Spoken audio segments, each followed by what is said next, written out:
Donald Trump is trying to take credit for the booming U.S. stock market that we're seeing under President Joe Biden. He said the stock market would crash if Joe Biden was president. He wants it to, so that he can be the savior. No, but he said in 2020, if Joe Biden is president, it's going to crash. Oh, it's not doing that. On a day where both the Dow and S&P closed at record highs, the former president wrote on social media in all caps, quote, all right, this we're is not going to read this. No. But here's the thing. You don't get it both ways, big boy. He has to do something with his fingers because he can't defame E.G. You pick one.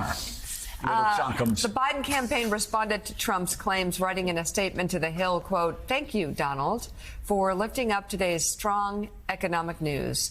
But on this planet, Joe Biden is the president. Here. Meanwhile, even critics of the Biden administration are having to admit how well the economy is doing. The Washington Post on Sunday laid out the case that the United States has had the world's best recovery post-pandemic. On Fox Business yesterday, Steve Forbes was asked about that headline. But are they right? Does America now have the best recovery? Well, yes, because the rest of the world is doing so poorly. Germany is now the weakest developed country in the world. Phenomenal. And one big reason, because of their green policies, which have tripled the price of electricity. Britain, the same thing, barely registering any growth. Japan, dead in the water. China, we know the problems there. The key thing is the reason the economy is doing so well is government spending. How long can you keep that up? Ask Argentina, where eventually that leads you. Well, the thing about the crazy way they do GDP is they count government spending as a plus. So that's why the Soviet Union looked so good for so long and East Germany looked so good for so long, is government spending counts as a positive thing like private investment. We know that's nonsense. I'll bet that the next time KJP or the president takes any kind of questions of any kind on the economy, that Washington Post article is going to be right there, front and center. We've got the best recovery. And that's a pretty good political slogan in an election year. Well, because we have the best recovery.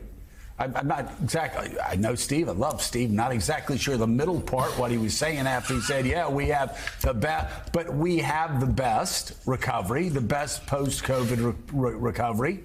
We got into a little trouble because Donald Trump had two massive COVID spending bills that dwarfed Joe Biden's. After he kept COVID from the country. After there was way too much money there. But people died.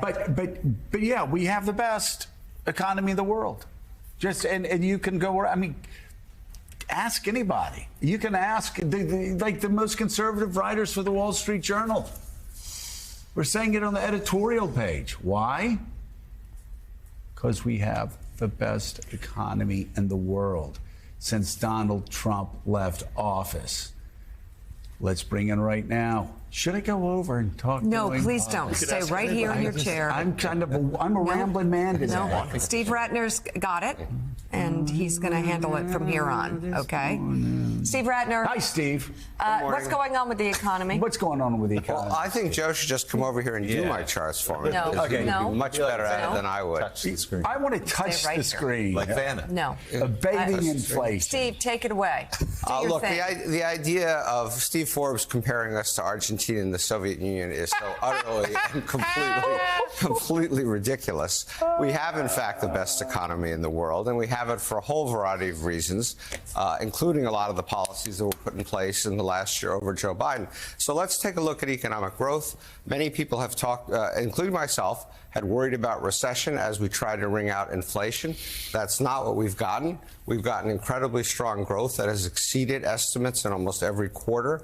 We grew 3% last year. That is a very healthy rate of growth.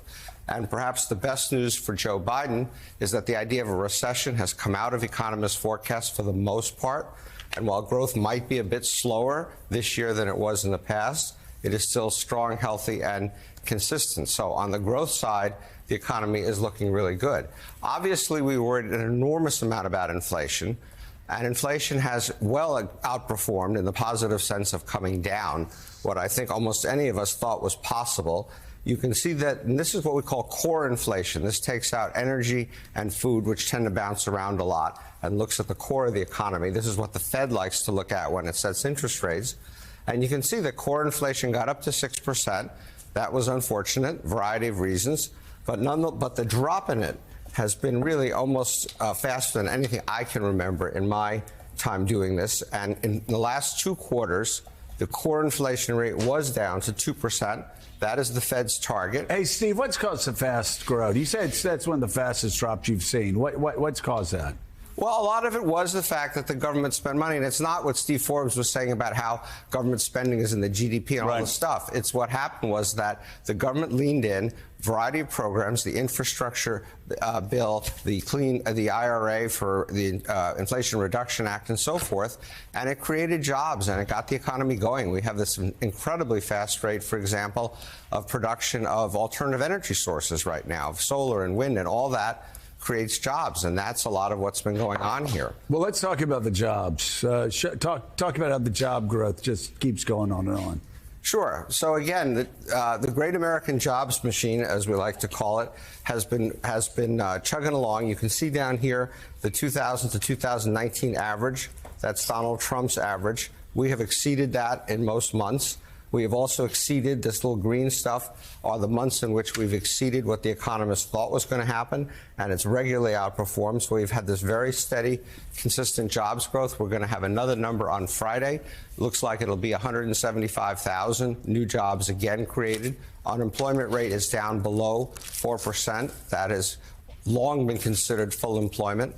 And so we're doing great on that front. And then the part that, again, many people don't appreciate, and look, inflation was worse than we wanted it to be, worse than we hoped it would be, but nonetheless, people have continued to actually outpace inflation. In 2004, the average worker's income went up by 1.6% more than inflation. In other words, real wage increases. You look down here at the 2017 to 2019 average. Right. You can call that the Donald Trump era. You had barely any, like a tenth of a percent of growth in wages after inflation. We had 1.6% last year. And what also isn't on this chart, but an important fact, is wages are growing faster for those at the bottom than those at the top for the first time in a very long time. So income inequality is still huge, but it is narrowing.